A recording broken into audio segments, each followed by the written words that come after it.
ఇక్కడ నుండి టాప్ వ్యూలో బకింగ్‌హామ్ కెనాల్ పైన కడుతున్న స్టీల్ బ్రిడ్జ్ దగ్గర ప్రెజెంట్ ఇప్పుడు ఎలా ఉందో మీరు చూడొచ్చు. ఈ స్టీల్ బ్రిడ్జ్ వచ్చేసి సీడ్ యాక్సెస్ రోడ్‌కి బెటర్ కనెక్టివిటీ కోసం అయితే నిర్మిస్తున్నారు.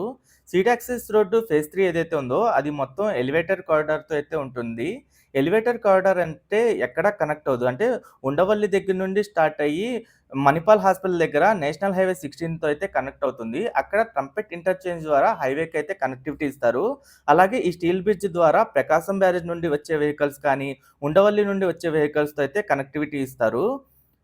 ఈ కనెక్టివిటీ కూడా ఏంటంటే సీడ్ యాక్సెస్ రోడ్ ఫేజ్ 3 ఏదైతే ఉందో స్టార్టింగ్ పాయింట్ దగ్గరే ఇది కనెక్ట్ అవుతుంది. Present seed access road phase 3 నిర్మాణ పనులు కూడా స్టార్ట్ అయిపోయినాయి. ఆ వర్క్స్ కూడా జరుగుతున్నాయి.